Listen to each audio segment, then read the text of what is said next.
All right, it What's tells you up? that. Okay, that's great.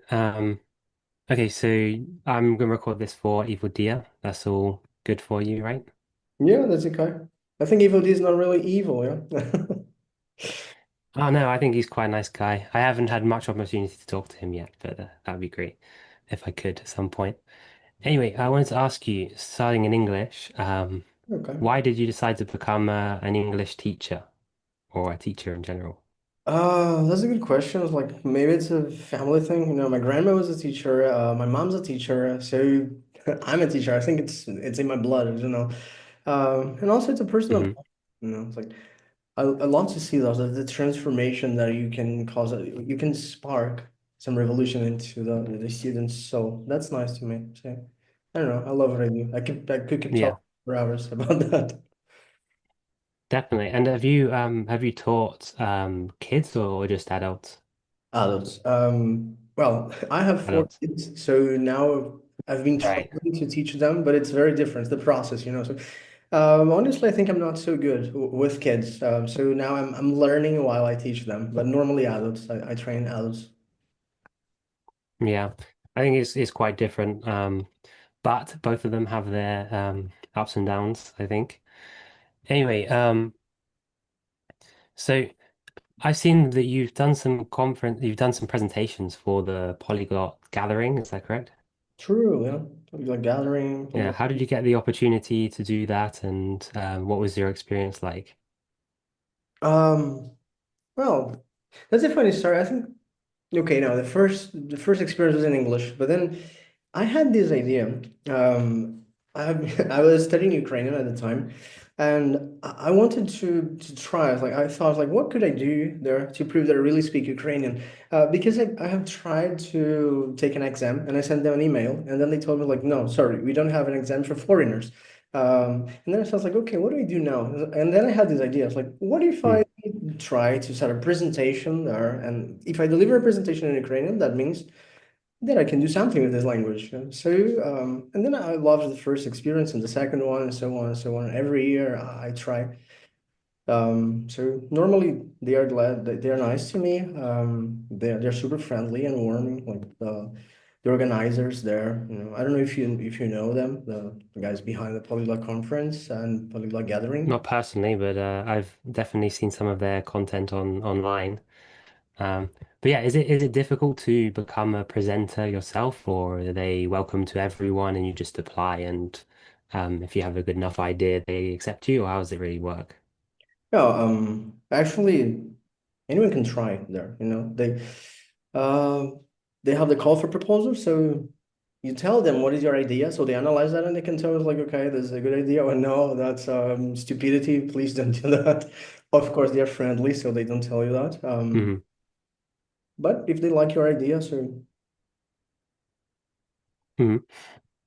That's great. I'd love to go myself one day. That would definitely be a cool experience. Anyway, so in in Brazil, are you living in Brazil right now still? yes, Or you moved back there or um what is the English teaching situation like? Because I know in lots of other countries or lots of places, it's quite difficult for people to learn English or learn languages in school in general. Have you got anything to comment on that? yeah, sure. Like, that's a complex problem to dive deep and explain, like why normally Brazilians struggle so hard learning languages. So I think 5% of the population speaks English, which is astonishing in a bad way. But that's good business also. But let's say like, Hmm. normally have English classes at school, but they are not that effective. But I think that's a common problem in many countries, not only in Brazil. Like, yeah, take the shot to say it's like I think Russians have a similar problem. Sometimes I teach some Russian students, and they have different mistakes, but they have similar problems. Like they struggle to speak the language. So that's all a theory in my head, but I had the idea that this is because of the fact that this is the fact when you have a very large country and you can have a normal life speaking only one language. So it's a little bit challenging for you to really learn the language because you can live a normal life, not like in Europe. Like I remember back in the days I was living in Portugal there. So you drive a car for a few hours and then you change the language, the culture, and everything. In Brazil, it was like, come on, the country. the country is almost a continent. So Hmm. maybe this. Yeah, it's so big, right? And what was your personal experience like in school with English? Did you have people encouraging you outside of school to learn, or were you one of the ones that didn't learn much either in school, and it's only afterwards that you managed to properly learn the language, or what was your experience? Yeah, that was my mom's project actually. My mom had this dream. My mom's a monolingual, but she has this dream. It was like my kid is going to speak multiple languages, and multiple languages, and in my mom's perspective, that means English and Spanish. Um, so when we used to leave, there was a former diplomat. There was an old guy, no family, like a lone wolf, you know. And this guy had a hobby, like to teach kids. So he started teaching me, and then he called my mom one day, and so I was like, "So this boy has some talent. I would like to teach him." So I spent a lot of time with this guy named Sergio. I miss him. Like I was a child, but I remember through my perspective as a child that he was like a superhero to me. So uh, Mm. totally, this guy was the beginner. Was my first master in terms of language learning. So, and that's the reason why I Was speak. he also Brazilian? He was Brazilian. Yeah. Yeah, that's very cool.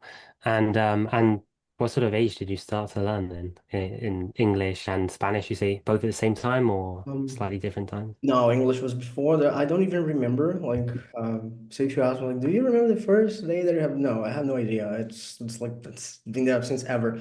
But I would take Hmm. the chance. I was like probably at the age of 4 or 5 because that was the time that my parents divorced. So my mom moved to this place where this guy used to live. So I would take the chance to say like around 4 and 5. And Spanish, there was a little bit later at the age of 7.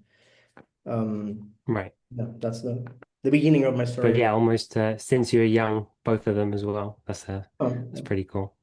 I didn't have that experience. I was monolingual until 18. So, um, yeah. And you spoke a bit about like the teaching. Would you say you generally learn, obviously you seem to speak now American English. Is that something that that your teacher gave you? They said, okay, we're learning this dialect, or they didn't really specify, or did you make a conscious decision to learn American English or a specific variety? No, actually, that was not a conscious decision. I just absorbed that. I don't even, as I said, I don't even remember. So, probably this guy used to speak like that, and then I absorbed that. Because, to be Mm, honest, that was just a silly thing. But I remember that it was maybe 2016. I was watching Lucifer, the Netflix show, and they have Tom Ellis, the guy from Wales. And I was listening to that. I was like, come on, that's the most mm, beautiful accent I've ever heard in my life. And then I was like, oh, I would love to absorb that, to copycat this accent, but that's quite difficult. I was like, no, this would be a problem. yeah. It's To unnatural. go for like especially a Welsh one, it's hard to find resources, I guess. I couldn't imitate one myself, but I've heard some Welsh accents and they speak very softly. It's true, I really like it. Um, anyway, so you have a an English pronunciation course, right? Is pronunciation one of the things like you're most interested in, or how did you decide to make this? Oh, that's a good question. Yeah, also, that's an interesting topic, but that was a business decision, because a lot of Brazilians they struggle with pronunciation, especially English pronunciation. Have like probably some memes and jokes about that. Like we don't say feedback, we say like feedback, Facebook, Instagram. So I Hmm. decided to put these problems into a course and then in an easy way to explain to people. It's like, so you should do this, and that's like the TH sound. That's a problem for Brazilians mostly. And then you have this exercise. It's like, no, come with me. I'm like, Hmm. death, I think. So this kind of, Hmm. it's very interesting. Yeah. So the course is focused on resolving like the main big problems that all the Brazilians have, and Yes. or most Brazilians seem to have when they speak. Yeah, I think that's quite good. And as you said, like a lot of people will be interested in that sort of thing, right? And pronunciation is definitely very important when you're trying to get your point across. If you don't have it, you probably struggle a bit. Um, yeah, what is there anything, because you mentioned your teacher, is that you say is that person the main reason why you managed to get to such a high level in English, or do you have you also read books and spent a lot of time dedicated to get above just a level where you can communicate into an advanced level? Oh, that's a very interesting question. It's like why? I don't know. Like English is part of my identity there. So, first of all, I had this background with this guy Sergio. It's like, so I don't know. I would say like a part of my heart is in English since my first moments of life. And then, of course, I work a lot. So I spend maybe 10 hours a day speaking like my core languages, including English. So I would say like I speak English for, let's see, 5, 6 hours a day. And I've been working like that for more than 10 years, I guess. So I think that's natural. And also, Mm, English is like lingua franca, so a lot of interesting content is all in English. So I don't really understand when people tell us like, oh, I need to study English, but I don't know which kind of content should I search for. It's like, come on, that's English. Whatever you like. It's like if you like mhm, workout, so you have gym content, gym related content in English. So whatever you want. So that's in English. That's okay. It's not like, Korean, for example. That's like now it's becoming more popular. yeah. I think the question of looking for resources is more relevant for maybe beginners, where you have to look specifically for things that are at your level. Whereas once you get to a certain point, you can just do whatever you interest you the most. And that's the whole point, right? Like you learn English and you improved English because you just live through it a lot of the time, right? Yeah. That's basically what you say. I use it every day. Yeah. Yeah, Um, I call that like natural access. Like that's part of my identity. mhm, I don't think about it with Portuguese. It's like, come on, how do I keep my Portuguese alive? How do I? That's my language. That's who I am. So I try to see English in the same mhm. way. It's like an adopted child that I have.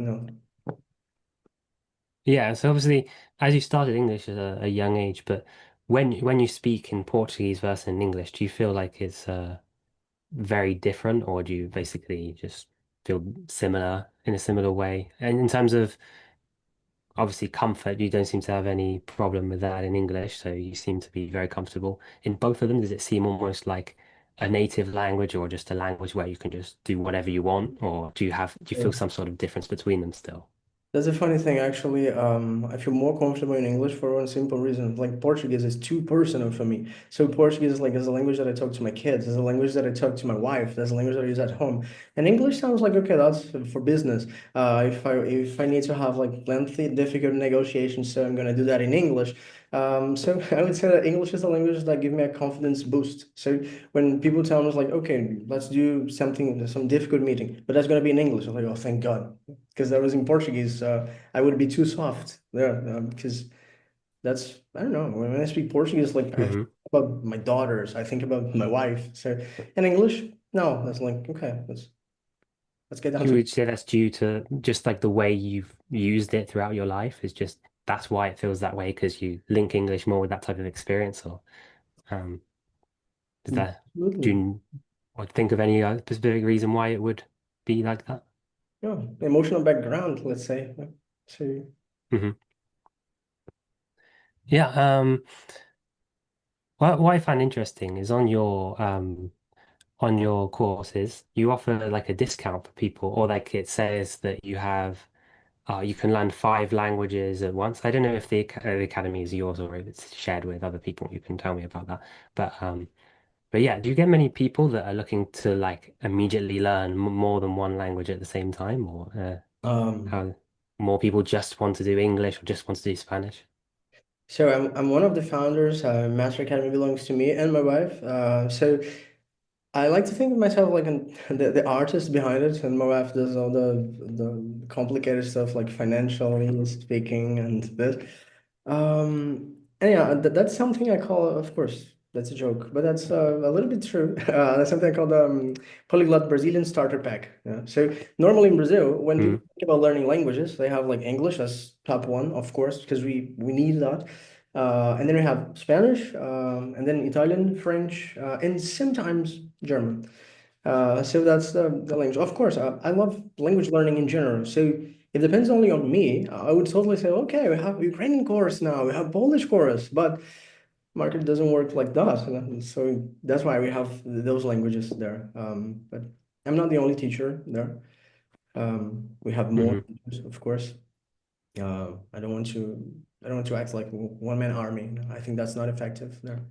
We have, you know, not wise. Hmm.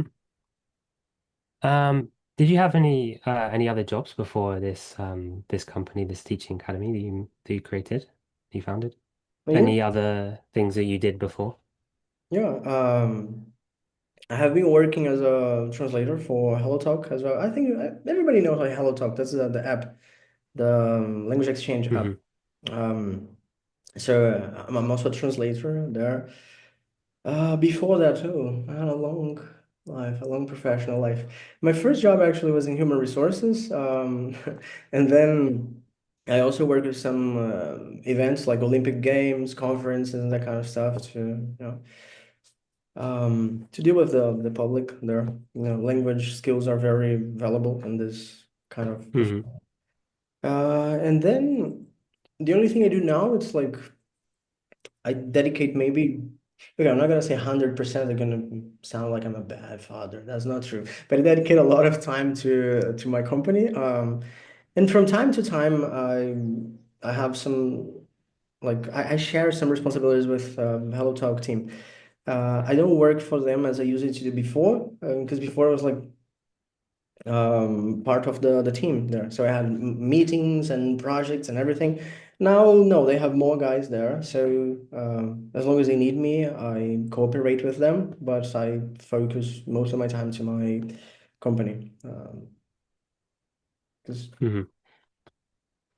Yeah, that's cool. So, and in terms of hobbies, I guess you probably don't have too much time between all the learning of languages and the work for your company. But do you have any other hobbies that you like to do or things that you're consistent with? like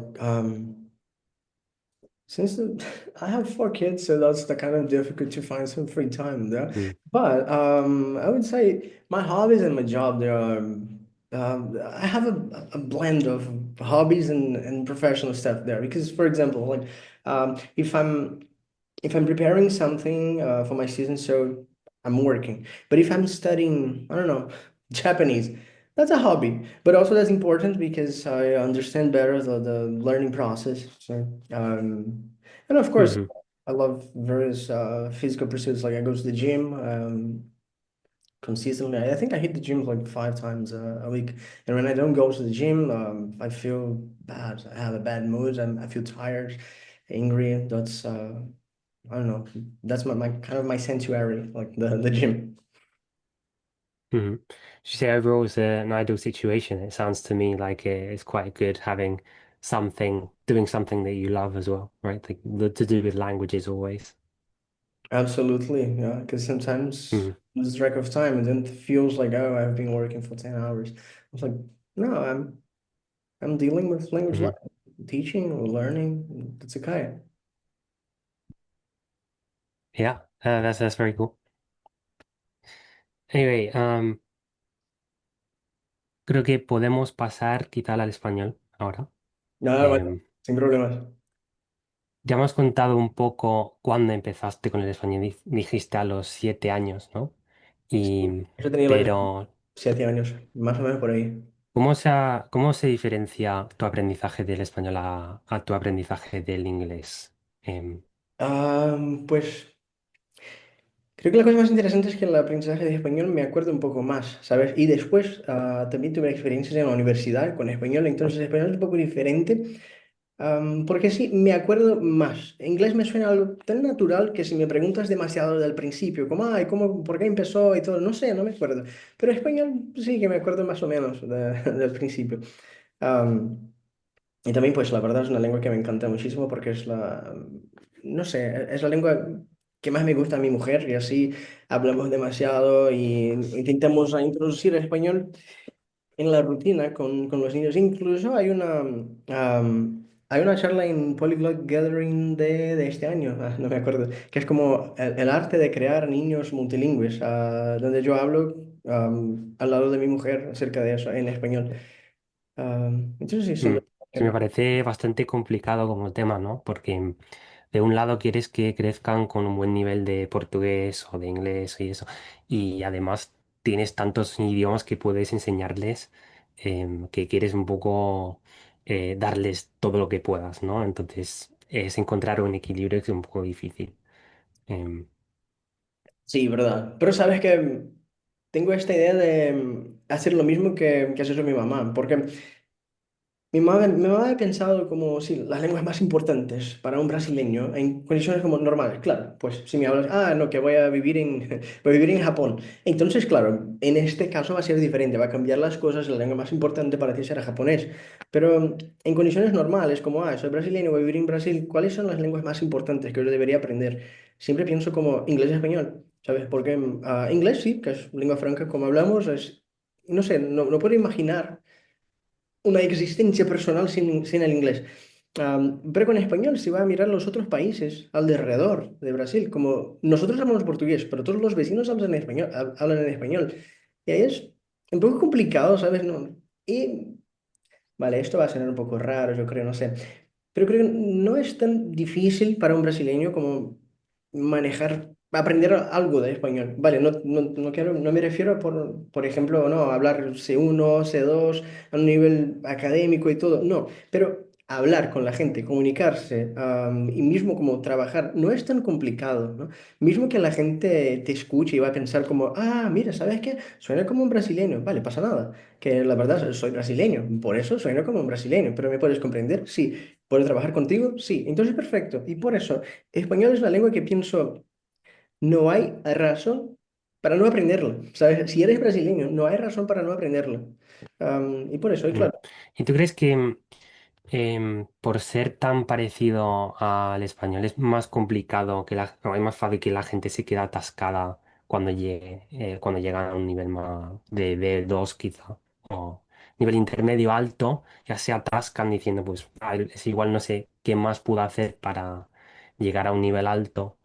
Ahí, pues es es lo más difícil de aprender un idioma tan parecido, ¿no? por supuesto, claro. Porque en la verdad es un proceso muy diferente, ¿sabes? Como para un brasileño aprender como ruso, desde el principio es muy complicado, que no comprendes nada, no sabes ni siquiera leer y hay que aprenderlo todo, es como un niño muy chiquito, un bebé, no sé. Pero con español no, va a escuchar algo y como, comprendo casi todo, comprendo casi todo. Vale, entonces vamos a hablar. Y ahí no se puede, y no habla, no me sale, y no sé, ¿qué puedo hacer? Y después de eso, hay exactamente este punto de, vale, pues yo puedo hablar de todo lo que quiero, pero no sé, no me parece que tenga un nivel muy alto, muy avanzado. ¿Qué debo hacer? Normalmente lo que hablan los estudiantes es en primero ritmo. Sabes que español tiene un ritmo muy diferente. Y si vas a hablar español con un ritmo brasileño es fatal. Que la gente va a escuchar como, vale, te comprendo, pero suena un poco raro ahí, ¿no? Ah, Mm. y hay vocabulario, ¿no? Que es una trampa muy grande. Como hay algunos ejemplos de, no sé, en español cuando vamos a decir, no sé, ¿por qué fue una decepción? ¿Por qué esta persona, no sé, me ha robado toda la ilusión? Esta construcción en portugués no hace sentido. Porque ilusión en este contexto en español suena algo como mi sueño, ¿no? Sí, es como algo bueno. Ya, También en inglés es así, en The Illusion siempre no es que sea algo malo, pero es algo como más genérico y no tiene esa connotación, esa buena connotación que tiene en español. Entonces, a mí exacto. me hace mucha ilusión verte y si dices eso, traducir literalmente al inglés no tiene sentido. Y dices también al portugués.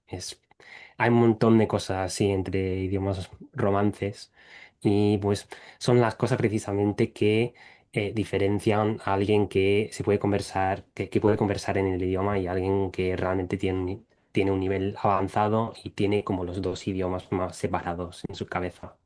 Em, Y esa ¿Estás es de la parte acuerdo? complicada. Y esa es la parte complicada. Mm. Y entonces tú estudiaste filología, ¿cómo se llama? Filología hispánica portuguesa, ¿cómo se llama Sí, la pues, carrera? en la verdad esto es una adaptación cuando yo traduzco porque en portugués se llama letras portugués-español.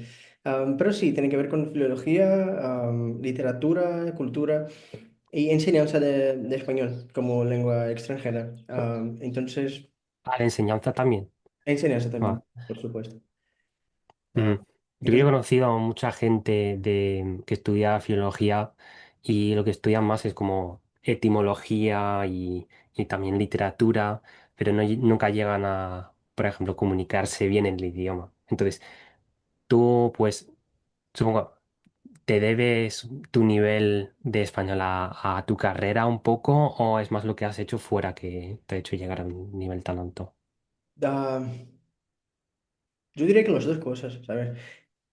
Por un lado, claro, cuando vas a estudiar como filología y todo, creo que el gran problema de eso, como, y sí que es verdad, hay un montón de gente que tiene como los papeles y todo, y van a decir como, no, yo he estudiado eso, y cuando va a hablar, no le sale, no puede, no logra. Y vas a ver como, ¿qué Mm, pasó ahí?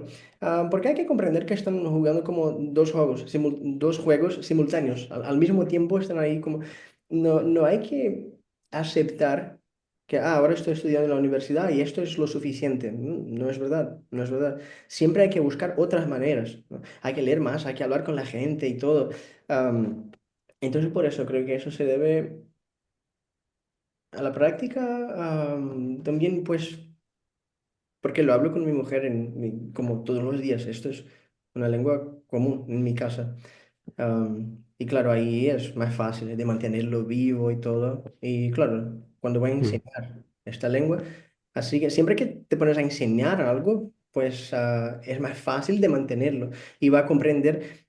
Tengo esta idea de que cada vez que va a explicar algo a alguien, pues va a comprender mejor las cosas, tú mismo, porque está explicando así, es verdad. Mismo que sea como, no sé, para un estudiante que ha acabado de empezar, porque ahí tú tienes que explicar otra vez. Es como, sí, ¿verdad? Como en inglés, por ejemplo. Se parece como un poco aburrido, pero la verdad no lo es. Es muy divertido cuando tengo que explicar a un estudiante brasileño como am, los verbos en inglés. Ahí voy a decir como, hay que añadir ese, porque es tercera persona, ¿no? He likes, she likes. Esto es muy divertido de explicar. Y después va a explicar a un estudiante que está empezando, como no, para el futuro no es necesario, ¿no? She will y después el verbo, normal. Esto es muy divertido porque, no sé, no nos damos cuenta después, que ya hablamos, es normal, no pienso después hablando como, sí, este verbo está así, pero cuando va a explicar a la gente, ahí es diferente, ¿no? Por eso, me encanta. sí, total.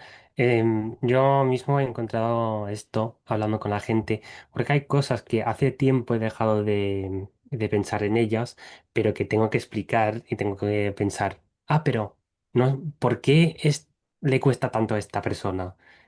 Pero sí me costaba también a mí antes. Entonces, em, ya que me haya dejado de ser difícil no significa que para otros sea igual. Entonces, esto, que cuando tú enseñas mantienes ese conocimiento más consciente del idioma vivo y puedes explicar las cosas y puedes incluso encontrar huecos en tu propio conocimiento, ¿no? Exacto. Sí, eso es verdad. Mm. Que va a revisar las... Y ¿tú alguna vez te has planteado hacer un examen de nivel de español porque ayudas a la gente a prepararse para el DELE, ¿no? A veces. Sí, sí, sí.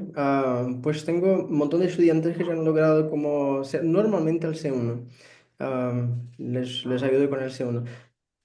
Pues me gustaría también ayudarles con el C2, pero la verdad es que no hay público, ¿no? No hay tanta gente que tenga Mm, interés de hacer el C2 y todo.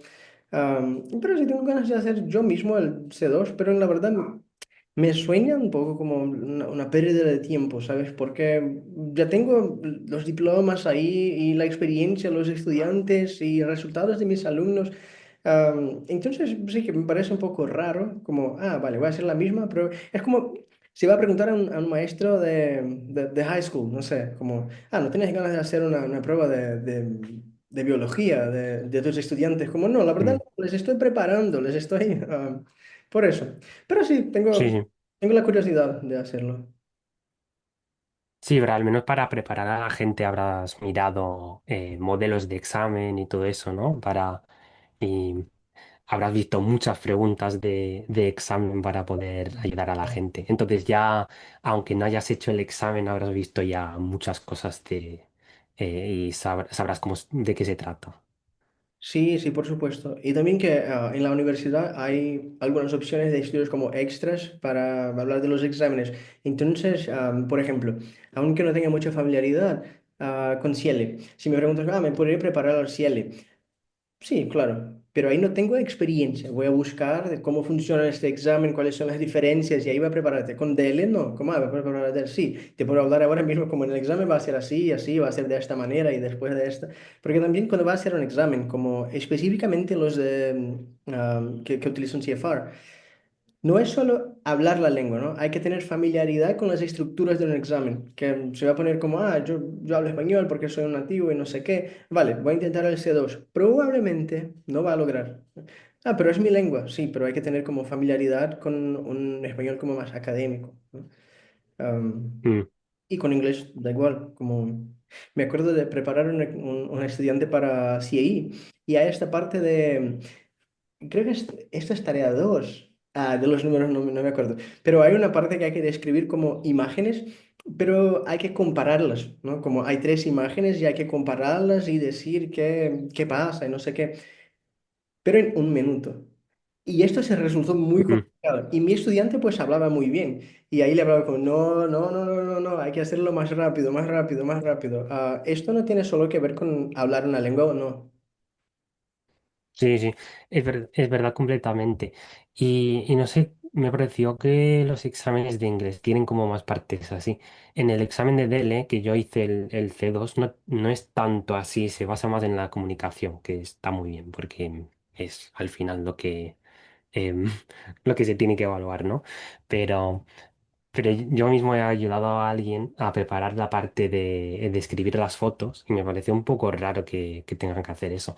Y además la mitad, lo que realmente es difícil es encontrar ideas de lo que hablar, porque Sí. em, tú puedes, bueno, yo lo he probado y también puedo describir todo lo que está en la foto, pero eso solo me da para 30 segundos, ¿no? Y después tengo que entrar más en detalle, inventar historias de lo que está haciendo la persona ahí dentro y bueno, y también exigen como que conozcas muchas expresiones y que las utilices en el examen, pero si hablas, no sé, fluidamente en nivel alto, igual no te salen estas expresiones siempre y es normal. Entonces es un poco, te evalúan en un punto en tiempos específico que tienes que en ese momento demostrar todo tu nivel, me parece un poco absurdo, pero es, es lo que hay. Sí, eso es verdad. Por ejemplo, en el examen de inglés hay esta parte que llaman de Use of English, que es un infierno, como Mm. porque tiene mucho que ver con vocabulario y palabras específicas, hay que cambiarlas para que los huecos Y hay un sean... montón de preguntas trampa, ¿eh? Que me ha mandado unas preguntas mi amiga y me habría equivocado de menos en una, simplemente porque es un poco tramposa. Em, entonces bueno, es también saber lo que te van a decir en el examen, lo que va a aparecer en el examen, conocer el formato y prepararte bien para eso, no solo hablar el idioma. Y por eso tantos nativos también les cuesta. Exacto. Mm, Muy bien. Em, Pues quiero cambiar un poco de tema. ¿Puedes contarme un poco de tu ciudad y de la cultura brasileña? Un poco, porque yo personalmente no conozco mucho y creo que en el mundo en general la gente lo que sabe es que hay carnavales, que hay eventos cristianos y no sabemos realmente cómo es la ciudad o cómo es Brasil en general. Entonces, ¿tú puedes decirme algo interesante o explicarme algo que no sepa mucha gente? Vale, pues eso es verdad. Siempre la gente me pregunta, eres brasileño, entonces te gusta el fútbol, ¿verdad? Y la verdad no, la verdad no me gusta. Entonces siempre habla la gente como, no, la verdad soy una decepción como brasileño, porque no te puedo hablar de fútbol, no sé cómo se juega, no sé cómo se puede hacer para jugarlo bien. La verdad no me interesa para nada, pero es verdad que es un deporte muy popular aquí, por ejemplo, cuando tenemos un juego muy importante. ¿Qué va a pasar? Es que la gente no va a trabajar para mirar las cosas, ¿sabes? Como no, ahora no se trabaja, que estamos mirando la partida ahí y la gente va. Me parece una locura, pero es parte de la cultura de Mm, verdad. Pero en Brasil tal vez la parte más interesante es que por ser un país muy largo, hay muchas culturas diferentes. Entonces, por ejemplo, si me preguntas de la comida, conozco la comida típica de Río. Río de Janeiro.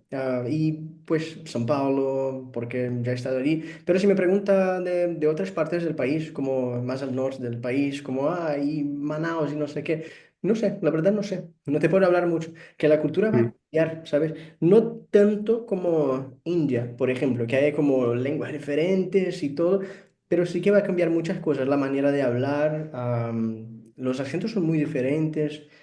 Pero para comprender de verdad la cultura brasileña, creo que la mejor manera de comprender la parte más polémica la parte más polémica, los problemas sociales y todo, hay que mirar una película que es clásica de Brasil que se llama Tropa de Elite, Elite Squad, que es, no sé, mm, es una película de 2007 creo, pero habla de la corrupción y los problemas sociales y todo de una manera fantástica. Si va a mirar aquí, va a comprender como, ahí está, esta es la cultura brasileña, específicamente de Río, ¿no? mm. Um, entonces sí, pero me gusta la cultura brasileña, ¿sabes? Me gusta pensar que si vives en países de Latinoamérica, pues va a tener el cuero duro, ¿sabes? Va a ser más fuerte de las cosas que está acostumbrado con violencia y no sé qué. Entonces es una persona Mm. más resiliente. Esto es una ventaja, tal vez. Vale, vale. ¿Y tú crees que la gente en general es así? ¿O que es verdad para la gente en general eso? De que sean como más resilientes y que estén acostumbrados a lo que pasa, la violencia y las dificultades de la vida. Sí, sí, por Mm, supuesto. Una experiencia que puedes hacer es preguntar a cualquier brasileño, como que va a visitar, por ejemplo, Francia, y les pregunta como, ¿pero no te da miedo pickpockets? Le va a decir como, no, que soy mm, brasileño. ¿Cómo que no, no, no tengo problemas con eso, que no sé qué? Am, claro, es una tontería, tal mm, vez, pero hay un poco de verdad, porque hay siempre. Me acuerdo, por ejemplo, cuando yo vivía en Portugal, yo he vivido ahí por un año. Y había algunas cosas que no sé. Por ejemplo, la gente utilizaba como teléfono, el telemóvil por la noche en las calles, caminando y hablando. Y yo pensaba como, esto es peligroso, ¿no? Y mis amigos me hablaban como, no, hombre, esto es normal. Como, no, no sé, que alguien puede robárselo, algo malo puede pasar. Como, entonces siempre, no sé, es una mente de brasileño. No puedo cambiarla. Es así, como, no, esto es mm, peligroso. No, no voy a hablar ahí que es peligroso, esto es peligroso. Es más o menos. Ya he mirado esta película de. ¿Cómo se llama? The Bourne Identity. Es un poco vieja. mm. Jason Statham, No, el actor. creo que es Matt Damon, tal vez. No sé. Ah, es Matt Damon. Matt Damon. Quizá, sí, quizá me equivoco. Tendrá razón. Sí, vale, pasa nada. Pero Mm, él es como traumado y camina por las calles y pensando como, ay, este hombre, sí, ahí puedo mirar, él tiene una pistola. Este hombre, sí, sabe luchar. Esto es un brasileño clásico. mm. Vale, vale. Y entonces, en plan, como vais a Francia, te preguntan eso, ¿no? ¿No tienes miedo a eso de que te roben? Em, bueno, como me intenten algo, pues va, va a ser difícil para ellos. Em, bueno, pero hablando más de, no sé, festivales, eventos y tal, porque nosotros conocemos o sabemos que lo que en Río hay carnavales y hay festivales. ¿Es verdad que es tan grande y a ti te gusta participar en este tipo de cosas? No, no me gusta para nada. Pues, No. mira, lo que pasa, sí es verdad que es gigante, toda la ciudad está ahí. Normalmente a los que no les gusta participar vamos a viajar para otro lado, para otra ciudad, para una ciudad más chiquita. Mm, Porque, no sé, mira, imagínate que aquí tenemos como los 40 grados más o menos, que es verano. Y la gente está ahí tomando todo el día. Entonces hay siempre como muchas peleas 40 grados, mm. y la gente borracha, no me gusta para nada, ¿no? Pero Mm. sí, Estarás harto de de los turistas, ¿no? O estaréis hartos un poco de que vengan a liarla siempre. no, pues no sé si exactamente los turistas, pero Mm, no creo que es una buena, mismo los brasileños, ¿sabes? No es una buena combinación como un montón de gente borracha y en verano y caminando por las calles. mm, No me gusta, no me gusta. No soy, mm, soy muy aficionado por carnaval. Me gusta más quedarme en mi casa con mi familia, con los niños y todo. Pues, pero sí mm. que es, Y ahora, vale, habrás viajado mucho también, ¿no? Entonces, ¿has encontrado algún evento, algún festival de algún país que sí te guste y o al menos te llame la atención? sí, sí, de verdad. Pues, no me acuerdo ¿cómo se llama? Ay, no sé cómo se llama. Pero en Portugal hay algo que es más temático, ¿no? Que la gente utiliza como las ropas de vikingos, y hay un montón de juegos y todo. Esto sí que me parece interesante. Y no sé, la verdad también hay un festival, yo nunca he estado ahí, solamente yo he mirado algunos vídeos y fotos, no sé qué, me gustaría visitar algún día, que es Songkran en Tailandia, ¿no? Que la gente camina por las calles y todo, creo que son pistolas de agua o algo, ¿no? Me parece divertido. Mm, Es un poco como la magnitud de carnaval, pero no, no algo tan sexual, ¿sabes? Este es el problema del carnaval. Hay la mm. gente ahí sin Y ropa. también que la gente se emborrache y todo, ¿no? Sí, Porque un festival más cultural, más tranquilo, pues puede estar bien, pero exacto. si es simplemente una excusa para emborracharte muchísimo y hacer lo que sea de malo, pues ya Sí, entiendo que no te guste. por eso te hablé como Em, soy un ejemplo de brasileño, ¿no? Que hablé ahora como no me gusta el fútbol, no me gusta el carnaval, como pues estas son las cosas más conocidas del país. Pero es no, que por eso pregunto, que sé que en general las cosas que más sabemos de un país, pues son quizá verdad, pero la mayoría de la gente tiene otras opiniones y otros gustos. Entonces es importante, creo, preguntar estas cosas para saber realmente cómo es la gente y conocer mejor la cultura. Em, Supongo que haces esto con muchas culturas distintas. Aprender el idioma también significa aprender un poco, aprender mucho la cultura, ¿no? Entonces, em, tú intentas como tomar pequeñas partes de la cultura para integrarlas en tu propia vida cuando ya, en general, ¿no? por supuesto, por supuesto. Y en la verdad, demasiado. En primero me gustaría decir que un idioma sin la cultura es una colección de palabras, ¿no? Como hay que tener la cultura, hay una alma de cada idioma, hay una vida. Me acuerdo, por ejemplo, hay una historia que yo he compartido algunos días, es un poco triste tal vez, no sé. Pero cuando empecé a aprender el ucraniano, hablaba como demasiado con un montón de ucranianos y después empezó la guerra y yo he creado un grupo donde teníamos como creo que 120 ucranianos que estaban cambiando para otros países y yo les ayudaba con el inglés. Pero no sé, estaba tan enganchado con la guerra y me gustaba seguir todas las cosas, todas las noticias y me preguntaba, yo sabía como un ucraniano sabía las cosas. Entonces, pues al final necesité tratar todo eso en terapia, ¿no? Porque, no sé, no podía dormir, yo pensaba demasiado en las cosas como en la guerra y no sé qué. Y mis amigos de aquí me hablaban como, mira, pues estás en Brasil, estás... pues esto fue Sí. horrible, fue horrible. Pero sí, me encanta esta conexión cultural, pero algunas veces mismo excesivamente. Puedes llegar un poco lejos, ¿no? Entonces, pues sí, está bien. Entonces, creo que es muy interesante tener como visión, como una visión más mundial de las cosas y creo que una persona como tú tendrá esa visión pues como muy amplia. Entonces, es importante también ver las cosas que, aunque estén lejos, pues sí nos afectan de alguna manera, aunque sea porque son otras personas de verdad allí sintiendo cosas, que les pasa cosas.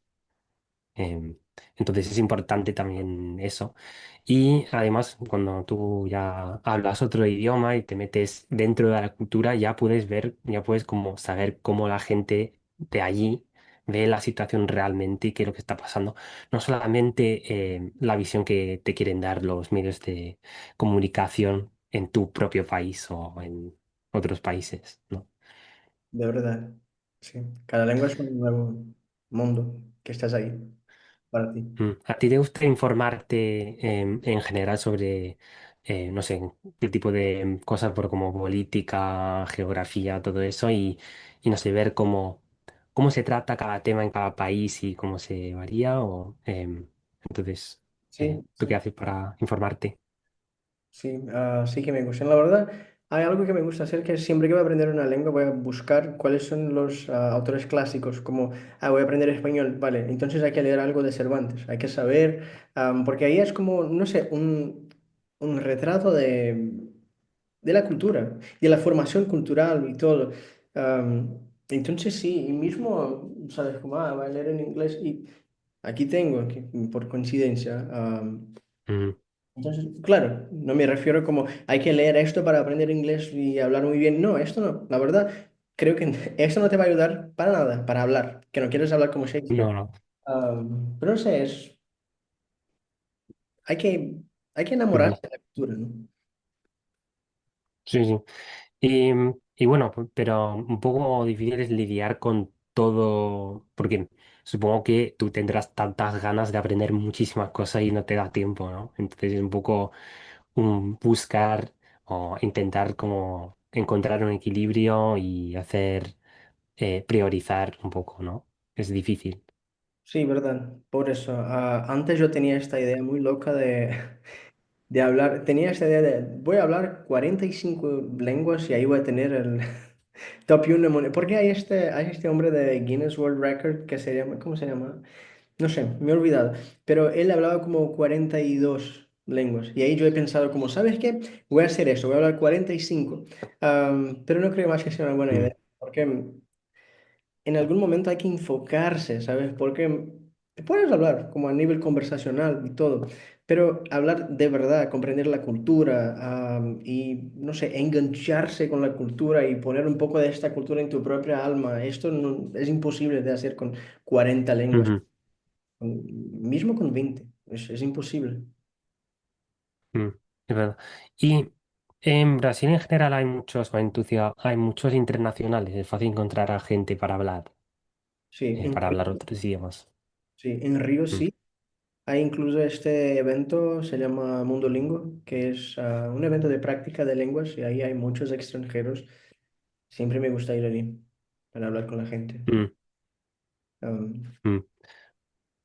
Vale, y no, no digo tú, porque tú conoces muchas culturas, pero los brasileños en general, ¿cómo, qué es su relación, qué relación tienen con los otros países alrededor o la gente extranjera? los brasileños son muy amables con toda la gente, como demasiado, ¿sabes? Por ejemplo, me acuerdo de una diferencia cultural. Yo he trabajado en una empresa alemana. Me acuerdo de una diferencia cultural muy grande que, pues, al menos para mí y para mis amigos en general, siempre vamos a dar abrazos a la gente. Y cuando trabajaba ahí, la gente como no se tocaba. Y para mí era como un Mm. esfuerzo consciente, como, no, vale, muchas gracias, muy bien, porque no va a abrazar a la gente y decirles como, me ha ayudado un montón, ¿sabes? No. Los brasileños. Incluso en el trabajo hacéis eso en Brasil. ¿Mm? En Brasil, incluso Sí, en sí, un en el trabajo. ámbito más. Sí. Claro, Mm, va a depender un poco, ¿no? Si estás como que ha acabado de llegar un nuevo trabajo y todo, no va a abrazar toda la gente ahí, pero muy pronto va a ser como amigos. Somos muy amigos y no sé qué. Esto es fácil para un brasileño, pero entonces sí, somos muy mm. amables. Sí, porque es interesante porque aquí no es así para nada en Reino Unido y en Francia, que también he vivido allí, pues tampoco. Y la gente, bueno, en Brasil creo que solo utilizáis vosé, ¿no? Cuando habláis, pero en Francia tienen los dos pronombres de vous, tu, ya después hablaremos en francés, pero em, en Francia casi lo normal es que digas vous a todo el mundo y entonces siempre desde un primer momento te estás alejando de las otras personas.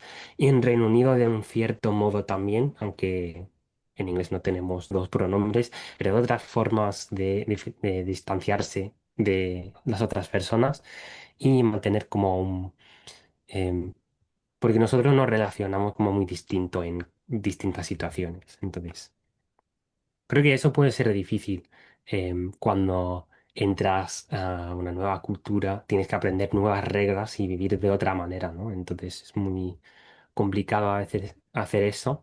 Y supongo aún más viniendo de un lugar, una cultura tan abierta, yendo a una más cerrada, pues será difícil y al revés. Entonces, em, yo creo que alguno de los dos sentidos es más difícil que el otro. Ah, sí, tal vez, no sé, pero eso es la parte buena de aprender una nueva lengua, ¿no? También como una expansión de tu propia cultura, de tu propia perspectiva. Entonces siempre lo que me gusta hacer es intentar no mirar a las cosas con mi propia cultura, ¿sabes? No voy a mirar y pensar como, esto es común para muchas personas, van a decir como, ah, no sé qué, que los británicos son personas más frías y no te van a hablar con mucha amabilidad, pero esto no es así, esto no es verdad, esto depende, porque estoy haciendo una comparación con mi propia cultura, mi propia manera de hablar. Ah, Mm, entonces ahí es un problema, porque tal vez la otra persona está pensando como, ah, sí, que me gusta este chaval, que sí, que es mi amigo, pero va a demostrárselo de maneras distintas porque su cultura es diferente. Si no es un brasileño, no te va a dar abrazos desde el primer momento y no sé qué. Hay siempre que pensar, ¿sabes? Me acuerdo que trabajando con algunos rusos, había algo que era muy distinto y muy interesante porque me hablaban directamente, como por ejemplo, ah, ¿te gustó mi proyecto? No, la verdad no, para nada. Para un brasileño eso es imposible, que no va a decir así, va a decir como, no, mira, sí, me gustó, pero... Y ahí va a darte el feedback real de las cosas. Para un ruso no, al menos en mi propia experiencia, no, te va a hablar como, no, no me ha gustado, esto está mal, y no es ofensivo, no es como, ah, que no me gusta este hombre, sí, hay un problema personal conmigo, no es verdad, es la manera de esta persona de decirte las cosas, hay que pensar como, mm. ¿cuál es la cultura? Entonces hay que absorberla, ¿no? Sí, Pero, claro. Que no tienen pelo en la lengua, vamos a decir, y que dicen las cosas como son. exacto.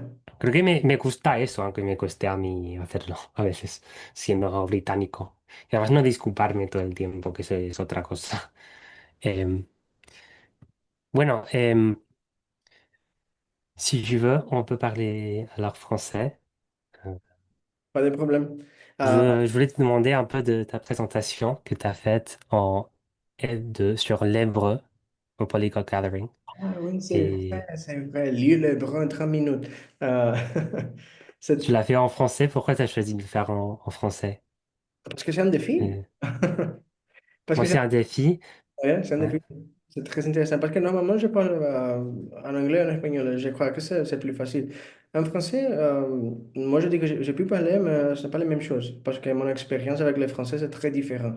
La première fois que j'ai besoin de parler en français, je crois que j'étais 18 ans et je travaille en événement, comme par exemple les Jeux Olympiques. Et mon boss m'a dit, donc, c'est très intéressant, tu peux parler l'anglais, l'espagnol, mais il a besoin de parler le français. Et moi, je dis comme, non, mais je n'aime pas, vu que la langue française, il n'y a pas de plein. Et mon boss m'a dit comme, non, non, mais c'est nécessaire. Donc, j'apprends le Hmm. français pour le travail seulement. Donc, depuis, c'est Du coup, à ce moment-là, tu parlais pas du tout français et c'est ton boss qui t'a dit, va, apprends-le, sinon tu pars ou quoi. Alors, euh, c'était pas exactement comme ça, mais en vrai, tu l'as fait principalement pour travailler. principalement pour travailler, c'est vrai. Mais depuis, tu sais que, par exemple, la littérature française, fantastique. Donc, je crois que c'est très intelligent si tu vas dire comme, ah, pour moi, c'est nécessaire d'apprendre le français. Donc, il y a les stratégies, puis faire les choses plus intéressantes. Parce que j'ai pu penser, ah non, c'est très mal, parce que je n'aime pas la langue française, mais maintenant j'ai besoin de parler. Ou je peux penser comment, ouais, c'est bon, j'ai besoin de parler le français. Mais peut-être que la littérature, c'est très intéressant, les musiques, les choses, non? Donc, pour moi, par exemple, il Bah, y a... en gros, tu retrouves les choses, tu commences, tu as besoin de le faire, mais quand même, tu essaies de trouver des choses intéressantes à apprendre. Ouais. Et avec le Hmm. français, c'est plus facile. Ouais, c'est une bonne mentalité. Et ouais, plus précisément, de la présentation de l'œuvre, comment tu trouves?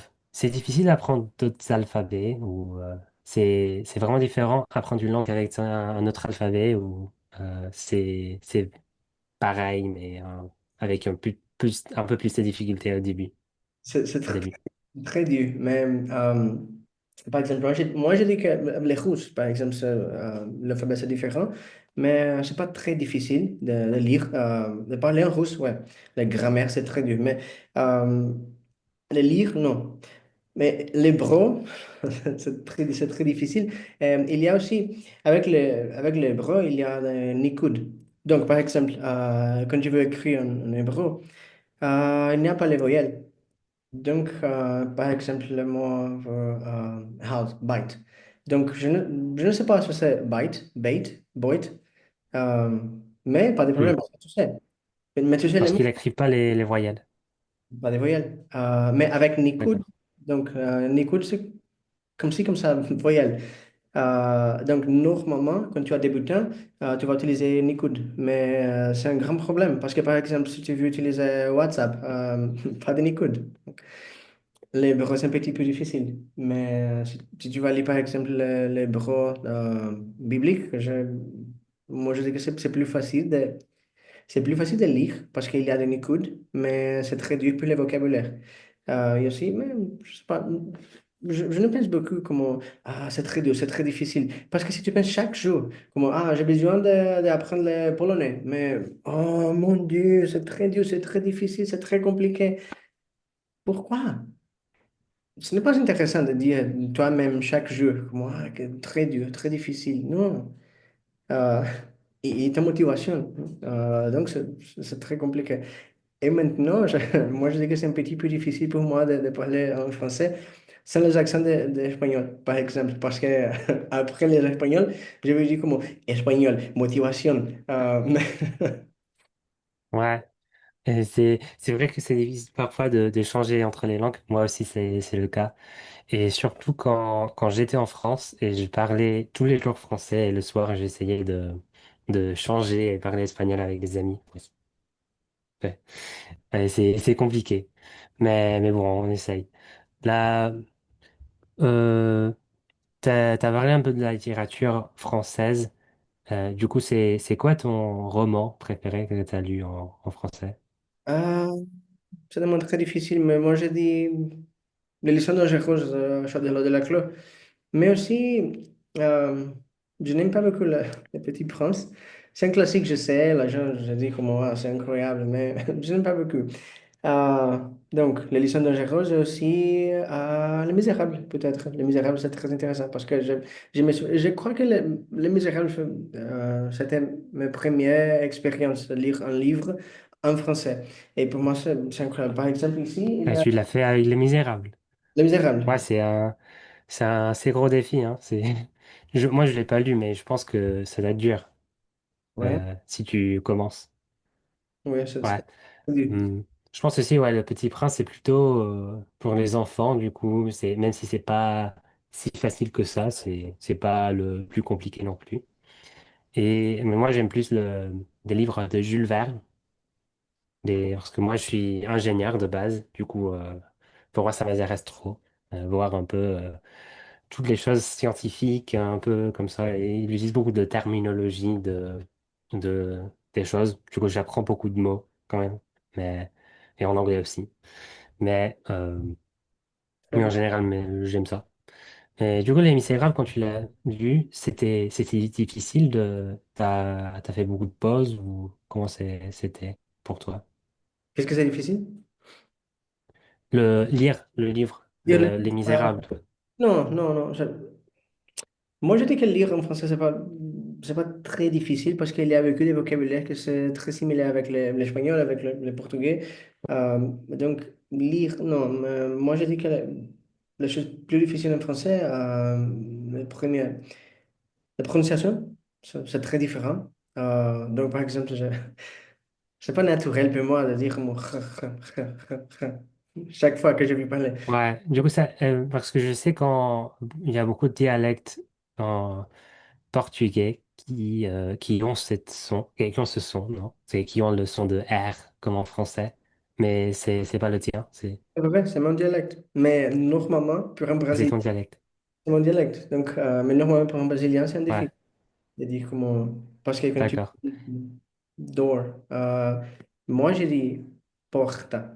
Mais si tu habites à São Paulo, par exemple, je vais dire porta, like round R. Donc, c'est pas la même chose. Mais ouais, c'est un Ouais, défi. l'air roulé comme en espagnol, non? Mhm. Euh, mais du coup, vous aussi, vous avez les voyelles nasales, non? Et même si c'est un peu différent, ça peut t'aider un peu, bon, ça peut vous aider un peu à commencer. Mais quand même, la prononciation, je suis d'accord que en français, c'est compliqué.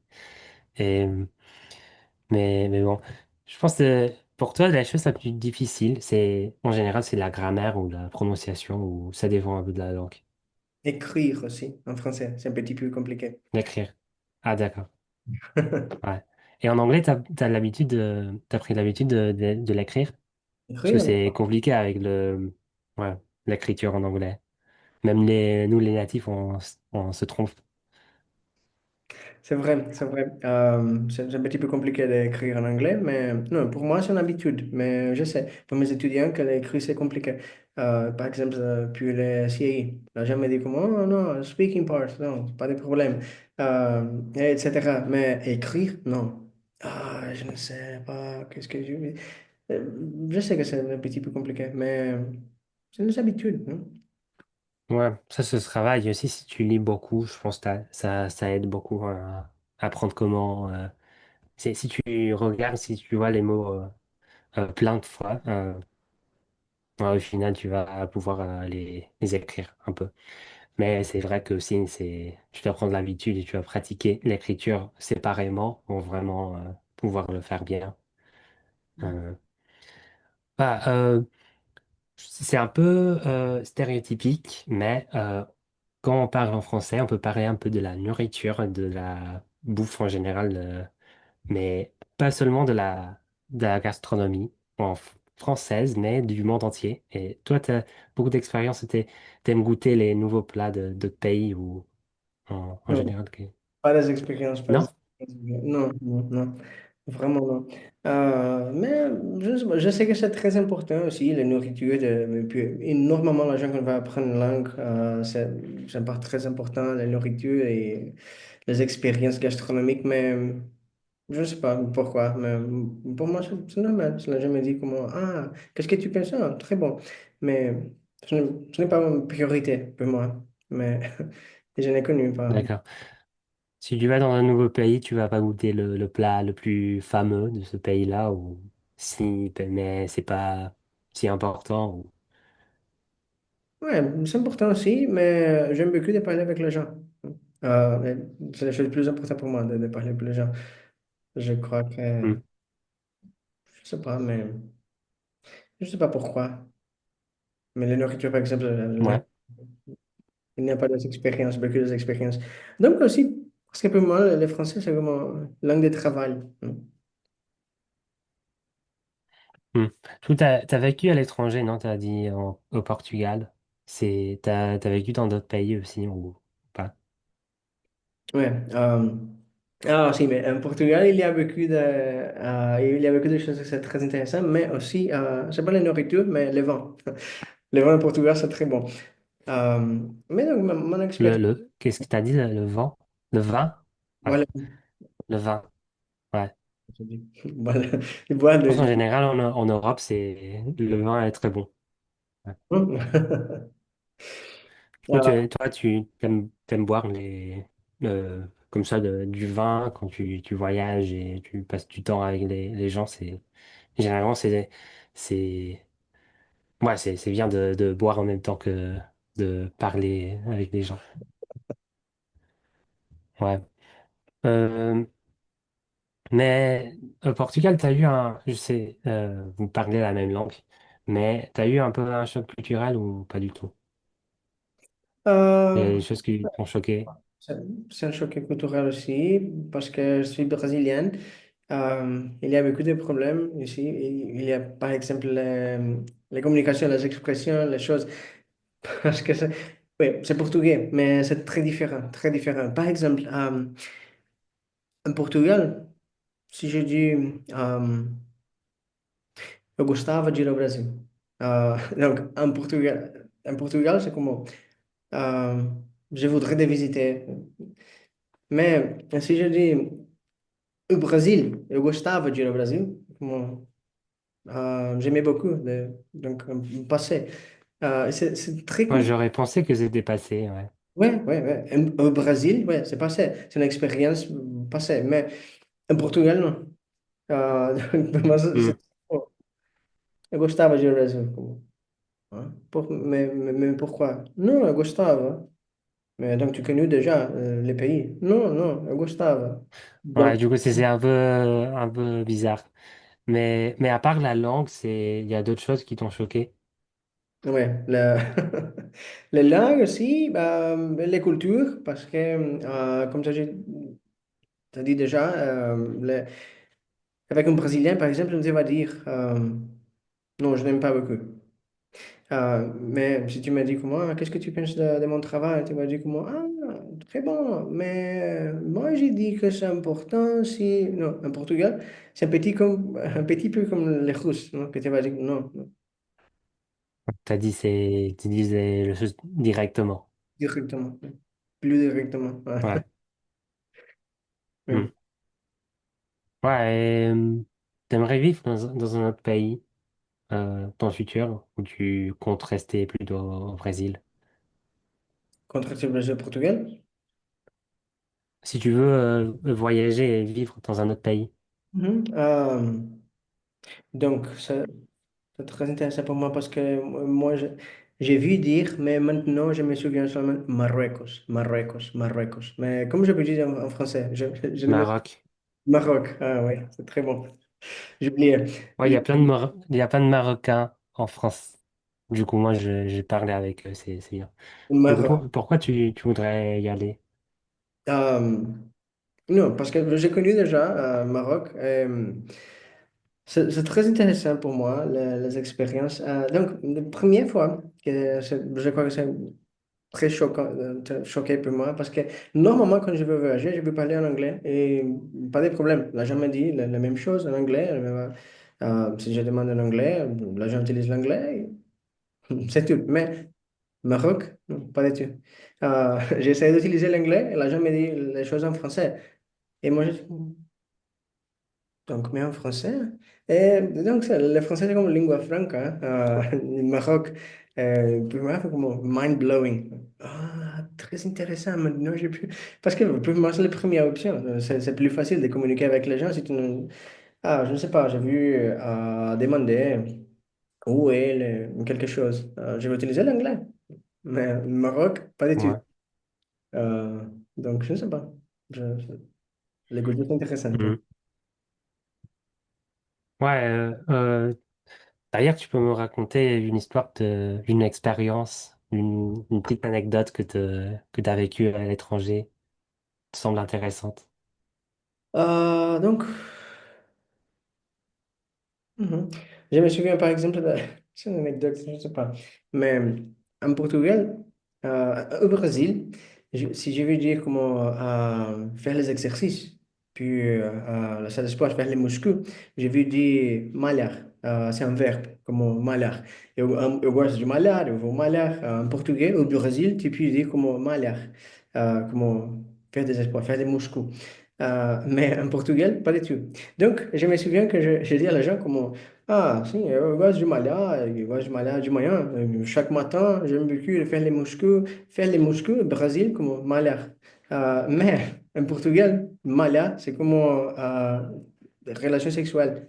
Et moi, j'ai dit à l'agent, comme non, ouais, c'est du malade, du moyen. L'agent m'a Ah dit, ouais, chaque matin, je fais ça.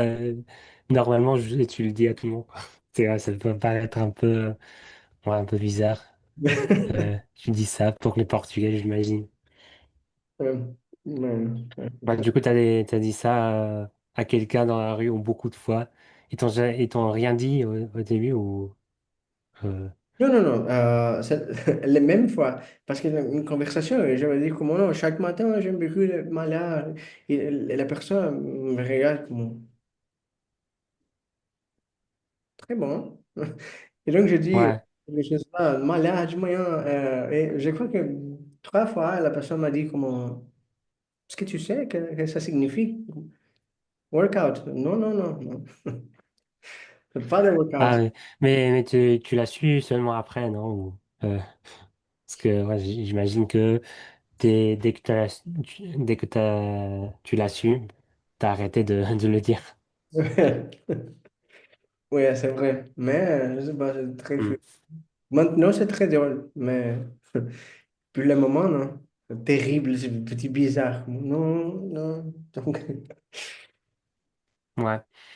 Et quand tu étais au Portugal, tu as voyagé dans l'Europe en général? non, non, non, pas du tout. Non, pas du tout. Pas du tout. Seulement l'Angleterre, à London. Hmm. À Londres. Ça t'a paru comment?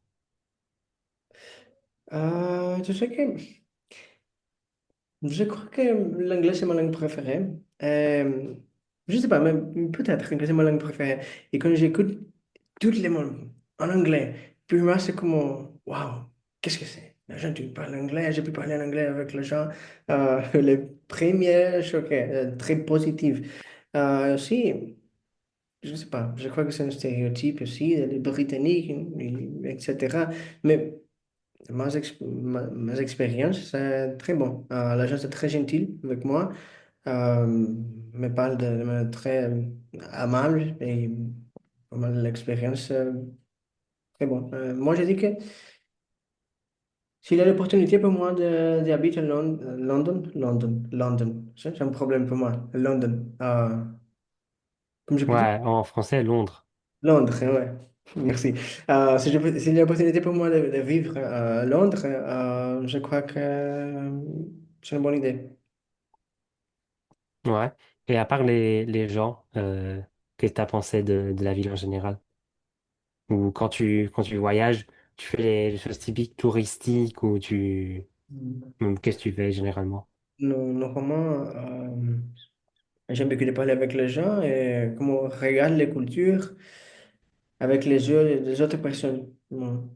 Par exemple, si je veux visiter, je sais pas, Paris, je veux parler avec un ami, je sais pas, et je veux dire comment Paris, qu'est-ce que c'est?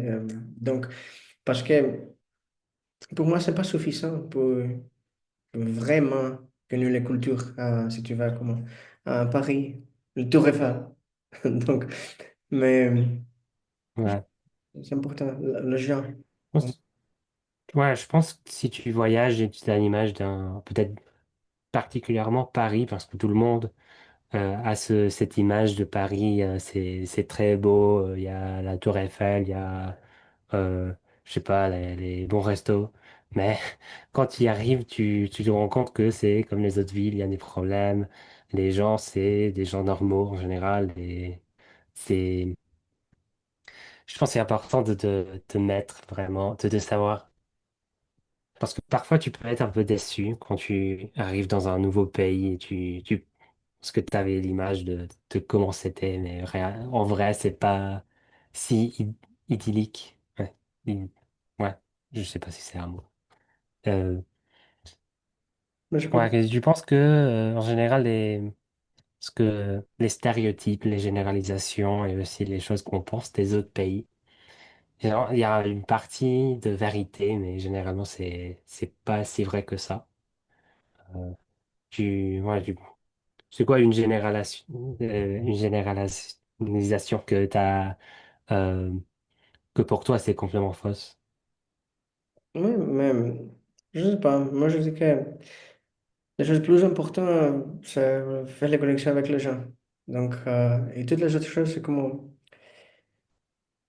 je sais pas, je ne peux, je ne peux pas dire que c'est pas important, mais plus important pour moi, c'est les gens, à faire les connexions avec les gens, les nourritures, les pays, les tours Eiffel. Donc, euh, très intéressant aussi, mais plus intéressant pour moi, c'est faire les connexions avec les gens, de parler avec les gens, et connaître D'accord. la culture, l'histoire. Moi, je pense aussi que quand on regarde par exemple, sur Internet, il y a beaucoup de choses qui sont un peu fausses, qui sont pas vraies des gens des autres pays. Euh, du coup, ouais, tu penses que c'est difficile de vraiment trouver les choses, euh, ouais, les vraies infos. Ouais, c'est difficile de les trouver ou Très euh, bien. je pense que c'est un problème qui euh, plus moderne ou un problème qui s'agrandit ou avec l'Internet, c'est plus un problème qu'avant. Oui, mais vraiment, je crois que c'est impossible. Qu'est-ce que c'est vrai, faux? Mais parce que c'est une perspective, non? Puis ma perspective, je crois, par exemple, c'est mon expérience terrible avec les Britanniques. Moi, j'ai dit comment, ah non, c'est vrai, tous ces stéréotypes, c'est vrai, mais pas du tout. Donc c'est impossible parce que c'est individuel, hein, tu vois, individuel. Maintenant, ah mon Dieu, c'est très Individuel. individuel. Donc, c'est individuel, la perspective. Donc, Ouais, les perspectives, les opinions et aussi des faits, des vrais faits, non? Des faits, des choses indiscutables un peu. Et c'est difficile parfois de les trouver sur Internet, je pense. Surtout au niveau scientifique, mais je sais pas si tu as eu ça. Par exemple, avec toute la pandémie, il y avait beaucoup de euh, désinformation et des choses comme ça sur Internet. C'était vraiment difficile de trouver les choses qui sont vraies d'accord. ou les vraies infos. Hmm. Et je sais pas, moi, toi, tu trouves que maintenant, c'est plus difficile qu'avant, ou c'est plus un problème qu'avant de la désinformation des gens, ou tu l'as pas remarqué? Je crois que c'est plus difficile maintenant. Euh, c'est plus difficile parce qu'il y a eu des informations, mais c'est positif, cette chose il y a beaucoup de gens, de beaucoup d'informations, par exemple les réseaux sociaux, mais aussi il y a beaucoup de fake news. Donc, par exemple, les stéréotypes aussi, c'est plus difficile de comprendre vraiment qu'est-ce que c'est vrai ou qu'est-ce que c'est faux. Donc maintenant, c'est plus difficile. Mais je ne sais pas, c'est normal, je crois. C'est l'actualité. Ouais, c'est vrai. Et ouais, c'est un peu ça qu'on doit un peu changer avec le temps, non? Surtout avec l'IA ces dernières années.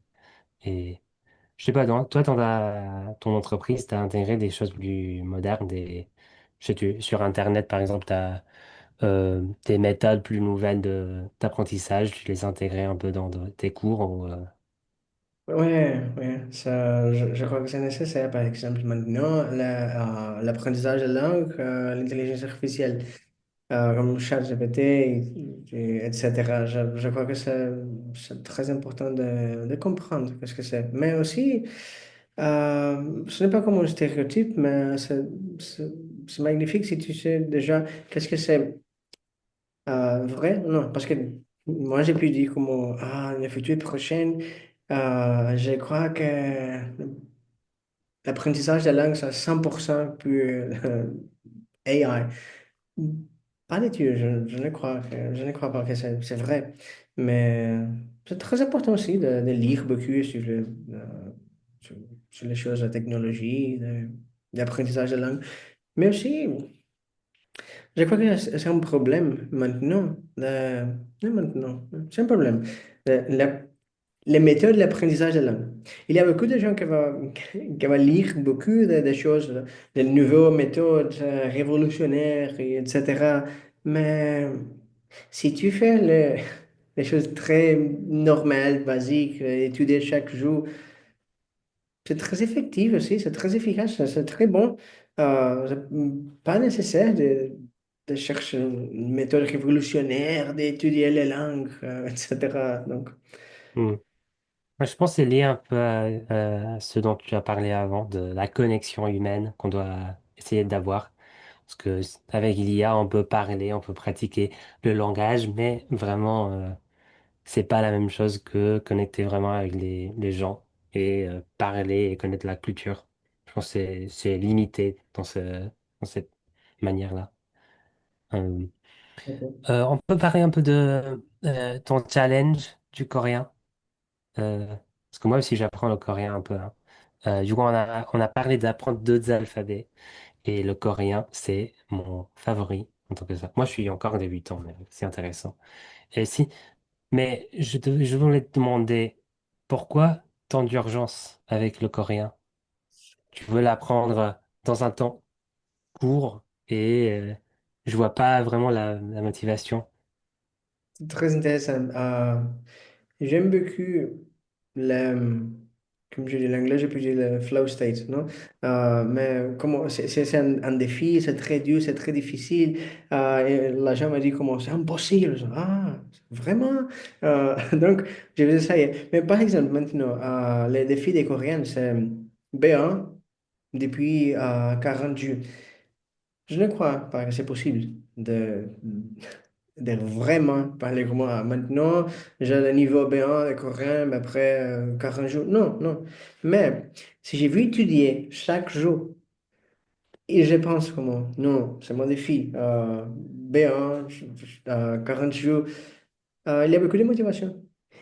Et maintenant, puis après les 40 jours, je crois. Donc, c'est pas vrai. Je, je n'ai pas le niveau B1, mais je peux parler beaucoup mieux. Donc, Du coup, pour toi, ça te motive d'avoir un but un peu inatteignable. ouais, Ouais. Parce que je pense que pour beaucoup de gens, c'est l'inverse. C'est l'inverse. c'est l'inverse, Parce que ouais. par exemple, s'ils éteignent pas leur but, finalement, ils arrêtent et c'est un peu un problème. Mais toi, c'est un peu l'opposé. Ouais, bah, parce que je ne sais pas si je veux étudier comment un petit peu chaque jour. Et peut-être qu'après l'année, je peux parler petit peu de coréen. C'est bon. C'est très efficace, mais aussi, je crois que l'apprentissage de langue, c'est très personnel, non? Donc, tu as besoin de comprendre qu'est-ce que c'est très intéressant pour toi-même. Donc, ma motivation, c'est fantastique. Si j'ai vu étudier comme un but impossible. Donc, pas de problème. J'ai vu faire comme, non, impossible, mais comme 100%. Par exemple, je sais que le niveau B1, après les 40 jours, je crois que c'est impossible, mais je peux penser. Mais je me dis comment, pourquoi non? Donc, c'est dû après les 40 jours, parce que c'est impossible. Et c'est vraiment impossible. Je ne peux penser comment, non, mais si j'étudie. Du coup, tu dis que ça doit être un peu, pas impossible, mais il y a une possibilité très petite que ça soit possible. Euh, Donc, il y a beaucoup de motivation pour moi ouais. d'étudier chaque jour. Je pense en général, dans la vie, on doit faire les choses que on n'aime pas ou que les choses qui sont difficiles, euh, C'est vrai. de se mettre Ouais. se donner des défis. Mais les Coréens, c'est très difficile. Les Coréens même, la langue, les grammaires et tout, c'est très Ouais, difficile. ouais, moi je sais. Mais plus en général, je vois par exemple moi, avant de commencer avec les langues, j'étais une personne assez timide, je dirais. Et du coup, les langues m'a donné un peu une raison pour me mettre dans des situations où j'étais un peu inconfortable au début. Du coup, moi, je pense que faire ces choses-là qui sont plus difficiles pour nous au début, c'est important pour pour agrandir, pour grandir comme personne. Et je pense que se mettre des défis, se donner des défis comme ça, c'est une bonne manière de le faire. Mais toi aussi, tu as eu des choses dans la vie euh, qui ont été difficiles au début, mais finalement, pour toi, c'est devenu une habitude. Ouais. Euh, je crois que si tu peux faire des défis une habitude, tu vas apprendre plus vite. Il y a beaucoup de motivation aussi parce que pour toi, ce n'est pas comme ah, maintenant c'est très dur. Non, non, non. Chaque fois, c'est très dur. Euh, Comme j'ai te dit déjà en espagnol, cuero duro. Et donc, pour moi, c'est très important. Donc, j'aime beaucoup les défis, comme les Coréens après les 40 jours. Donc, naturellement, après les 40 jours, je vais étudier les Coréens normalement. Donc, ce n'est pas comme Hmm, 40 jours et maintenant, je ne sais pas, maintenant, je n'aime beaucoup les Coréens. Déjà, c'est pas intéressant pour moi. Non, c'est très intéressant. Je vais étudier les Coréens. hmm. Normalement. Ouais. Et t'as parlé aussi de par exemple, enseigner apprendre à tes enfants des langues. Mais je pense une des choses les plus importantes à apprendre pour une personne en général, c'est euh, trouver de la motivation, que la personne veuille apprendre des nouvelles choses tout le temps et qu'elle soit curieuse. Je pense, quand tu aides tes enfants, quand tu donnes à tes enfants de la motivation pour apprendre et être curieux, et être curieux dans la vie. Je crois que pour les enfants, c'est très important. Donc, c'est une expérience, mais je ne sais pas vraiment. Ce n'est pas comme la vie professionnelle. Pour les enfants, je crois que c'est très important de jouer les choses. Je ne sais pas. Il y a besoin de faire quelque chose de très, très drôle pour les enfants. Comment, je ne sais pas. Jouer, parler un petit peu parce que. Les enfants sont naturellement très curieux. Donc, si tu vas dire comment, ah, pero esto es en español. Pour les enfants, c'est suffisant. Comment, ah, en espagnol. Et donc, c'est pas comme les, les Ouais, du coup, moi, je pense que le plus important, c'est qu'ils gardent cette curiosité quand ils sont plus grands. Je pense que c'est ça la chose la plus dure, peut-être. Parce que nous, généralement ici, on va à l'école, mais après quelques années dans l'école, on n'a plus ri, on n'a plus envie de faire des choses, plus envie d'apprendre les nouvelles choses parce on nous a forcé d'apprendre des choses spécifiques à l'école et finalement on est sorti en pensant, bah, ouais, pourquoi je veux faire ça? Euh, je pense que c'est difficile de garder cette curiosité, mais on peut essayer d'aider les enfants à faire ça aussi. Moi, je parle comme ça parce que moi, j'ai une petite sœur qui a 11 ans, du coup.